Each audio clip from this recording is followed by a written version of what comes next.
लेकिन उसके पहले किशोर तिवारी जी, आप तो मतलब दुख में भी इतना मुस्कुराते हैं ना सर कि मतलब कोई सवाल क्या ही पूछे आपसे। अब जरा ये बता दीजिए क्या से क्या हो गए देखते देखते। कहां मतलब आप लोग 56 सीटें जीते थे 19 में, कहां 20 पर आकर अटक गए। वो भी यह हाल तब हुआ जब गद्दार न जाने किन किन शब्दों से आपने शिंदे गुट को नवाजा। और एक उनकी परफॉर्मेंस देख लीजिए, एक अपनी परफॉर्मेंस देख लीजिए। ये सब कुछ काम नहीं आया। एक है तो सेफ है। और देखिए शिंदे जी ने इसको समझ लिया था, अजित पवार जी ने इसको समझ लिया था, बीजेपी ने समझ लिया था। तीनों एक रहे, पूरी तरह से सेफ रहे। 80% के ऊपर स्ट्राइक रेट बीजेपी का रहा। और आप लोग देखिए किशोर तिवारी जी क्या हो गया आपका। जब दिल टूटता है ना तो उस पर मरहम लगाने के जगह ये नमक लगा रही है। चित्रा जी, मैं तिवारी हूं, तुम चित्रा जी हो, ऐसा मत किया करो। अजय आलोक, जम गया तुम्हारा। अभिनंदन, मेरे तरफ से शुभकामनाएं।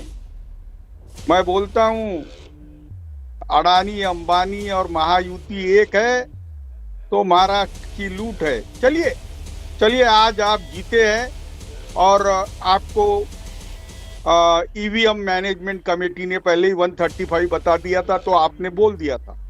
चलता है तुम्हारा, कोई प्रॉब्लम नहीं। हम हारे हैं।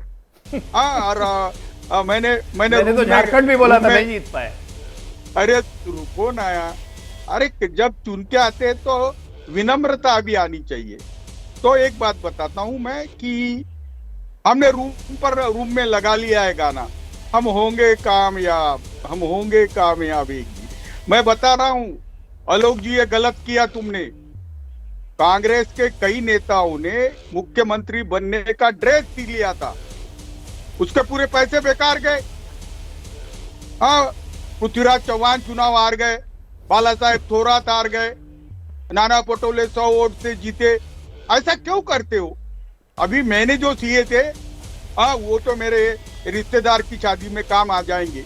लेकिन मैं अभी बता रहा हूं, महाराष्ट्र में लाड़की बहन योजना चली। और एक बात हमें नहीं कबूल किशोर करना तिवारी जी, पड़ेगा। एक बार फिर से उस बात पे मैं आऊंगी। मैं थोड़ा सा अपने इमोशंस को, मुझे हंसी आ रही है आपको देख के, क्योंकि इस तरह का भाव सारे ही मेहमानों का बन जाता है।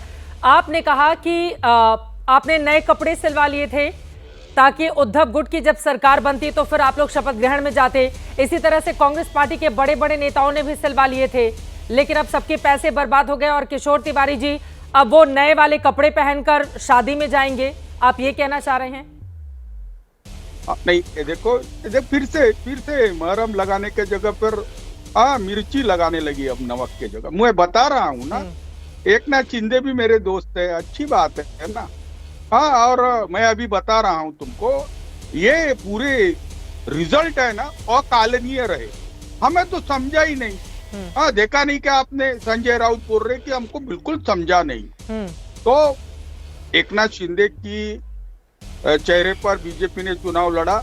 बीजेपी के 2024 का विधानसभा, 19 का चुनाव, 19 की विधानसभा और अभी 24 का लोकसभा और 24 का विधानसभा, कहीं उनका वोट परसेंटेज बढ़ा नहीं।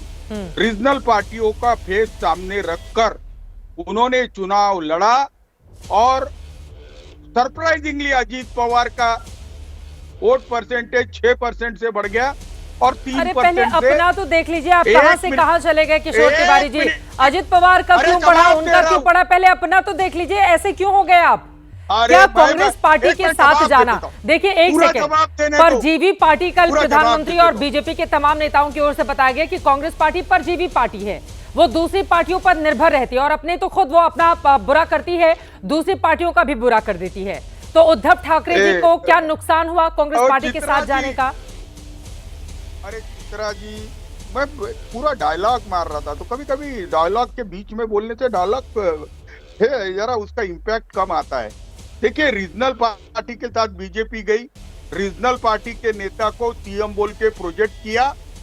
लेकिन हमारी पार्टी में कांग्रेस वालों ने, हमने बोला उद्धव जी के नाम से वोट मांगो, उद्धव जी को नेता प्रोजेक्ट करो, अगला मुख्यमंत्री उद्धव जी हो रहे हैं ये बताओ। तो और उद्धव जी ने भी बोला एक में की टांग तुम मत खींचो, कोई एक नेता बनाओ। हमने प्रोजेक्ट नहीं कर पाए, उद्धव जी को प्रोजेक्ट नहीं करने से उसकी कीमत महाविकास आघाड़ी को चुकानी पड़ी। ठीक है। और एक बात हाँ, और एक बस बात, अब बाकी और एक लोगों के बात। पास आते हैं।